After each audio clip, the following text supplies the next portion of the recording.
Assalamualaikum warahmatullahi wabarakatuh. Perkenalkan, nama saya Lutfi Abdillah dengan NIM 3402180204 dari kelas Manajemen Karyawan B.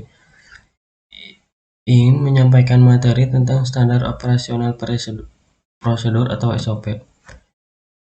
Prosedur operasi standar atau standar operasional prosedur adalah suatu alur atau cara kerja yang sudah terstandarisasi. Standar operasional prosedur ini memiliki kegiatan sebagai suatu petunjuk, bersifat mengikat dan direktif. Hal ini mencakup hal-hal dari operasi yang memiliki suatu prosedur atau langkah-langkah yang tertulis pasti. SOP disusun sesuai dengan kebutuhan, visi, dan misi masing-masing perusahaan atau organisasi dengan tujuan yang berbeda-beda. Menurut Shalendra, standar operasional prosedur adalah panduan yang digunakan untuk memastikan kegiatan operasional organisasi atau perusahaan berjalan dengan lancar. Selanjutnya, fungsi SOP. Yang pertama, memperlancar tugas petugas atau pegawai maupun tim atau unit kerja. Yang kedua, sebagai dasar hukum jika terjadi penyimpangan. Yang ketiga, mengetahui dengan jelas hambatan dan mudah dilacak. Yang keempat, mengarahkan petugas atau pegawai untuk sama-sama disiplin dalam bekerja. Yang kelima, sebagai pedoman dalam melaksanakan pekerja rutin. Selanjutnya, manfaat SOP. Menurut Permen nomor per/M/M-11/2008, manfaat SOP diantaranya yaitu sebagai standarisasi cara yang dilakukan dalam penyelesaian pekerjaan khusus, mengurangi kesalahan dan kelalaian, menjadikan staf lebih mandiri dan tidak tergantung pada intervensi manajemen sehingga akan mengurangi keterlibatan pemimpin dalam sehari-hari. Selanjutnya, meningkatkan akuntabilitas dengan mendokumentasikan tanggung jawab khusus dalam melaksanakan tugas, menciptakan ukuran standar kinerja yang akan memberikan pegawai cara konkret untuk memperbaiki kinerja serta membantu mengevaluasi usaha yang telah dilakukan. Selanjutnya, menciptakan bahan training yang dapat membantu pegawai baru untuk cepat melakukan tugasnya, menunjukkan kinerja bahwa organisasi efisien dan dikelola dengan baik, menyediakan pedoman bagi setiap pegawai di unit pelayanan dalam melaksanakan pemberian pelayanan sehari-hari, menghindari tumpang tindih pelaksanaan tugas pemberian pelayanan, membantu penelusuran terhadap kesalahan prosedural dalam memberikan pelayanan, menjamin proses pelayanan tetap berjalan dalam berbagai situasi. Selanjutnya ada arti dan lambang flowchart dalam membuat SOP. Yaitu ada flow direction symbol, yaitu simbol yang digunakan untuk menghubungkan antara simbol yang satu dengan simbol yang lain. Simbol ini disebut juga connection line. Terminator simbol, yaitu simbol untuk permulaan, start atau akhir dari suatu kegiatan. Connection symbol, yaitu simbol untuk keluar masuk atau menyambungkan proses dalam lembar atau halaman yang sama. Konektor simbol, yaitu simbol untuk keluar masuk atau penyambungan proses pada lembar atau halaman yang berbeda. Processing simbol, simbol yang menunjukkan pengolahan yang dilakukan oleh komputer. Simbol manual operation, simbol yang menunjukkan pengolahan yang tidak dilakukan oleh komputer. Ada simbol decision, simbol pemilihan proses berdasarkan kondisi yang ada. Simbol input-output, simbol yang menyatakan proses input dan output tanpa tergantung dengan jenis peralatannya. Selanjutnya, simbol manual input, simbol untuk pemasukan data secara manual online keyboard. Simbol preparation, simbol untuk mempersiapkan penyimpanan yang akan digunakan sebagai tempat pengolahan di dalam storage.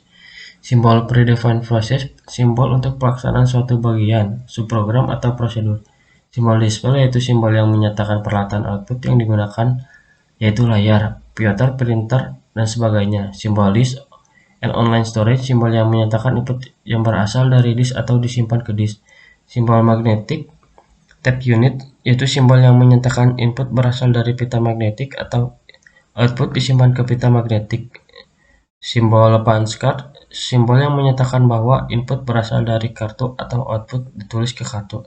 Yang terakhir, simbol dokumen, simbol yang menyatakan input berasal dari dokumen dalam bentuk kertas atau output dicetak ke kertas.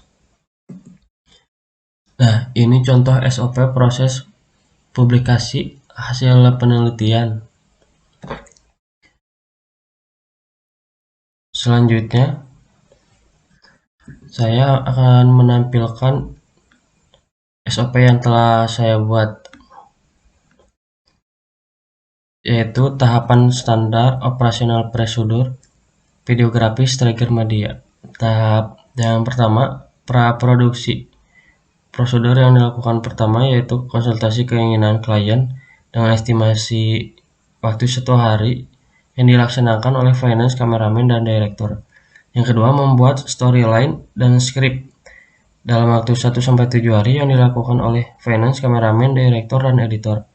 Yang ketiga, menjelaskan storyline dan skrip kepada klien dalam waktu 1 hari yang dilaksanakan oleh direktur, kameramen, dan editor.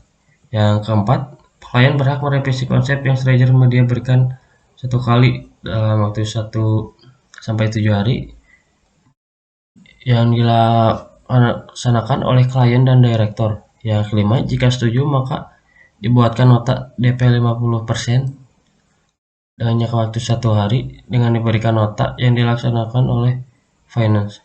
Tahap yang kedua yaitu produksi. Yang pertama, persiapan peralatan, perlengkapan lokasi.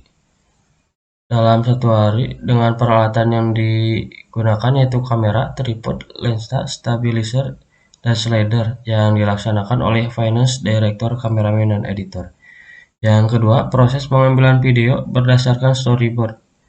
Dalam waktu 1-2 hari, peralatan yang digunakan kamera, tripod, lensa, stabilizer, dan slider yang dilaksanakan oleh finance, director, kameramen, dan editor.